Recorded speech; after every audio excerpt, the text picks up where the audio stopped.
নমস্কার বন্ধুরা, বাঙালির হেসেল সাথে সম্পার রান্নাঘরে আপনাদের সবাইকে স্বাগত জানাই। এই গরমে কাঁঠাল তো অনেকই খেলাম, তো দানাগুলো ফেলে না দিয়ে সেই দানা দিয়ে আর কাটোয়ার ডাঁটা দিয়ে চললাম একটা রান্না করতে। তো কেমন করে রান্নাটা করলাম আপনাদের দেখাই। প্রথমেই আমি কাঁঠালের দানাগুলো ভালো করে ধুয়ে নিয়ে প্রেসার কুকারে লবণ দিয়ে 2টো সিটি মেরে নামিয়ে নিয়েছি। এইদিকে আমি কাটোয়ার ডাঁটার শাকগুলো ফেলে দিয়ে শুধুমাত্র ডাঁটাগুলো কেটে নিয়েছি। আর নিয়েছি কুমড়ো, পটল, আলু। আর দানাগুলো সেদ্ধ করার পরে আমি ছাড়িয়ে নিয়েছি।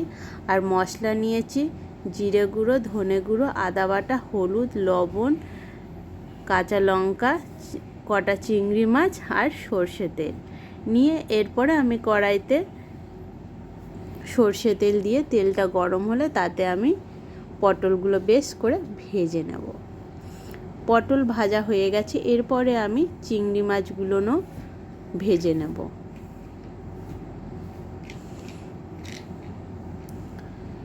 চিংড়ি মাছগুলো ভাজা হয়ে গেলে আমি তুলে নিয়ে ওই তেলের মধ্যে আমি কুমড়ো আর আলু দিয়ে প্রথমে একটু নেড়ে চেড়ে নেব। এরপরে এতে আমি দেব হলুদ, লবণ আর আদা বাটা। যে সমস্ত বন্ধুরা আমার রান্নার ভিডিও দেখছেন, আপনারা যদি এখনও আমার চ্যানেলটিকে সাবস্ক্রাইব না করে থাকেন তো অবশ্যই আমার চ্যানেলটিকে সাবস্ক্রাইব করবেন।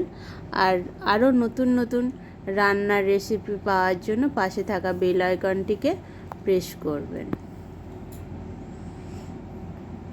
এই রান্নাটা করার সময় গ্যাসের ফ্লেমটা আস্তে করে রাখবো, আর নয়তো সবজির নিচে লেগে যেতে পারে।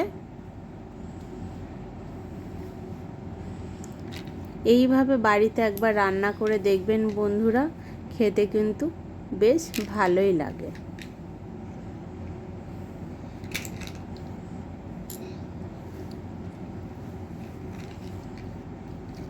আমি মশলাগুলো দিয়ে কুমড়োটা আলুটা ভালো করে নেড়ে চেড়ে নেব।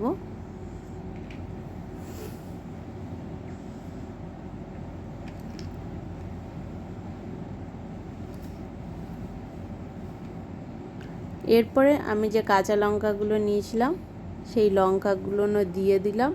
আর ডাঁটাগুলো আমি সবজির মধ্যে দিয়ে একটু নেড়ে নিয়ে আমি ঢাকনা দিয়ে ঢেকে দেব।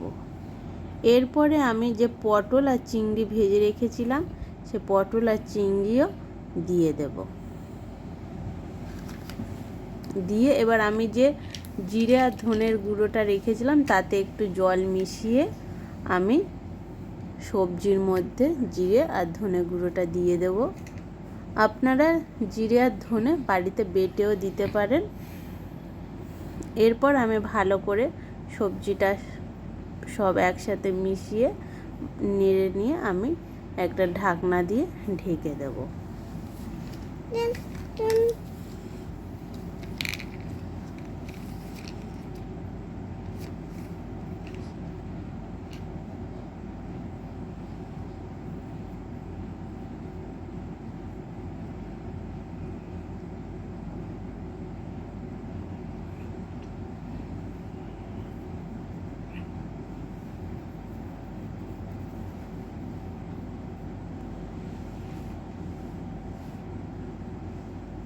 আমি যেভাবে রান্নাটা করেছি আপনারা সেইভাবে রান্নাটা করতে পারেন।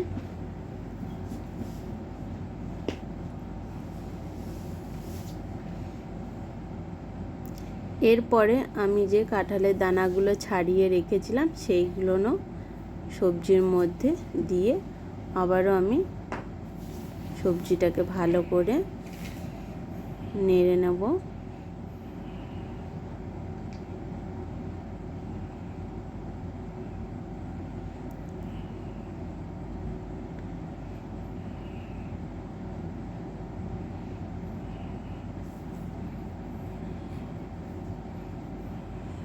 আর একটা ঢাকনা দিয়ে ঢেকে রেখে দেবো 3 মিনিটের জন্য।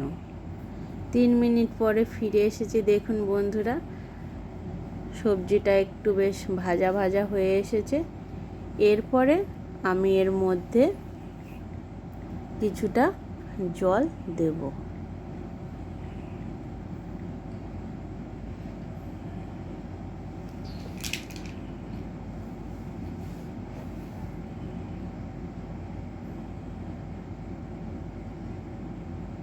খুব বেশি পরিমাণে জল দেব না। আর এর মধ্যে আমি দেব 1 চামচ পরিমাণ চালের গুঁড়ো। আপনাদের কাছে যদি চালের গুঁড়ো না থাকে তো আপনারা এর বদলে একটা বাটিতে সামান্য জল দিয়ে ময়দা বা আটা গুলে দিতে পারেন। এটা দেওয়ার ফলে কি হবে, তরকারিটা বেশ একটু মাখা মাখা হবে, দেখতেও ভালো লাগবে।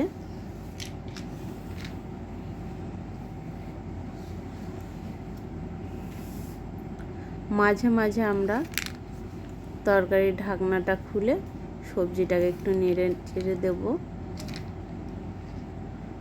এর মধ্যে আমি 1 চামচ চিনি দিয়েছি, আপনারা চিনি দিতে পারেন। আর যদি সবজিতে আপনারা মিষ্টি পছন্দ না করেন তো মিষ্টিটাকে নাও দিতে পারেন। এরপরে আমি একটা হাতায় করে একটুখানি সর্ষে তেলে 5 ফোড়ন দেব, দিয়ে ভেজে আমি তরকারির মধ্যে 5 ফোড়নটা দিয়ে দেব।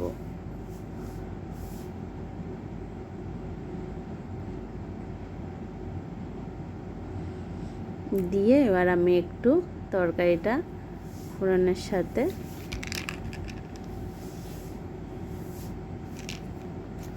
নেড়ে নিয়ে লবণটা চেক করে নিয়ে আমরা তরকারিটা নামিয়ে নেব। লবণটা যে যার স্বাদ অনুযায়ী দেবেন।